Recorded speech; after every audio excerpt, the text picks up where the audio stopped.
MLC గారు మేము ఆ ఇంట్లోకి వచ్చినప్పుడు నరకం చూసేవాళ్ళం అండి. ఎమ్మెల్సీ గారు రోడ్లు వేయించారండి. తర్వాత డాక్టర్ గారు వచ్చి గోడ కట్టించేశారండి. ఈ 5 సంవత్సరాలు చాలా ఇబ్బంది పడ్డామండి. తూము కింద వర్షం వస్తే దారి ఉండేది కాదండి. బండి వెళ్ళినా, సైకిల్ వెళ్ళినా, నడిచి వెళ్ళినా చాలా ఇబ్బంది పడేవాళ్ళు అండి. ఇప్పుడు రామకృష్ణారెడ్డి గారు వచ్చి మాకు చాలా మేలు చేశారండి. ఆయనకు ధన్యవాదాలండి. ఇక్కడ ఎవరైతే శాసనసభ్యులుగా వ్యవహరించారో,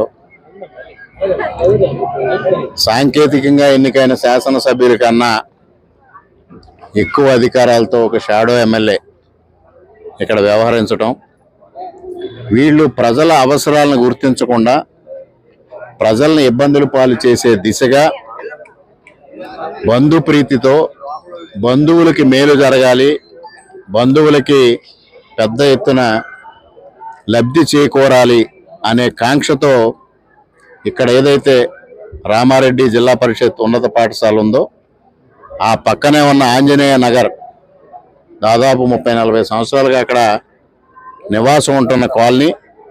మరి దానిలో వారికి రహదారి మూలారెడ్డి గారి శాసనసభ్యులుగా ఉండగా ఏర్పాటు చేశారు. రామారెడ్డి గారి శాసనసభ్యులుగా ఉండగా అక్కడ రోడ్డు నిర్మాణం చేశారు. తర్వాత దివంగతులు జార్జ్ విక్టర్ గారి ఎమ్మెల్సీ ఫండ్స్తో రోడ్డు నిర్మాణం చేశారు.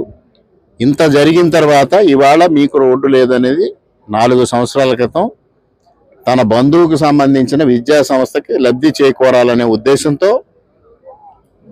మరి బావమరిదికి లబ్ధి చేకూరాలని అప్పటి శాసనసభ్యులు, సోదరుడికి లబ్ధి చేకూరాలని అప్పటి షాడో ఎమ్మెల్యే ఇద్దరూ కలిసి రాత్రికి రాత్రి ఎటువంటి ముందస్తు సమాచారం అక్కడున్న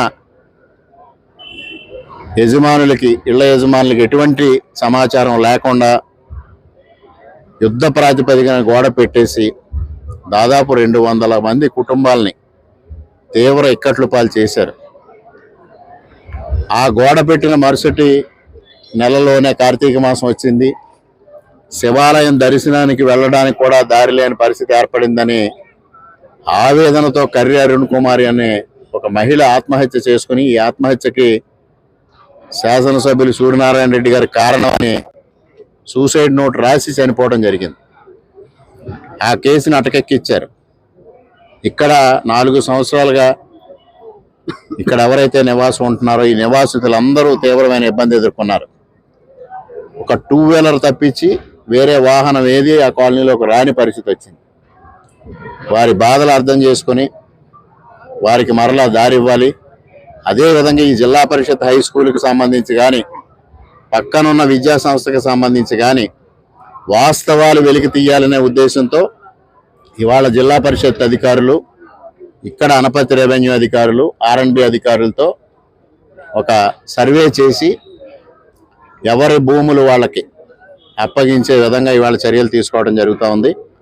వాస్తవంగా ఎవరైనా ఆక్రమించుకుని ఉంటే ఆక్రమణలు తొలగించడం జరుగుద్ది. ఆక్రమించుకోకపోతే వాళ్ళ భూమి వాళ్ళకే ఉంటుంది. ఉన్న భూమిని ఏ విధంగా ఉపయోగించుకోవాలనేది నిర్ణయం తీసుకుంటాం.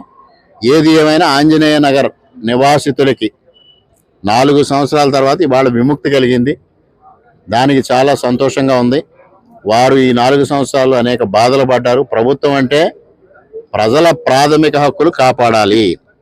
ప్రజల ప్రాథమిక హక్కులు కాపాడిన తర్వాతే మిగిలిన వ్యవహారాలు. మానవత్వం అనేది తప్పనిసరిగా ఉండాలి. మరి వీళ్ళన్ని వ్యవహారాల్లోని రూల్స్ పాటించారా అని అడుగుతా ఉన్నా.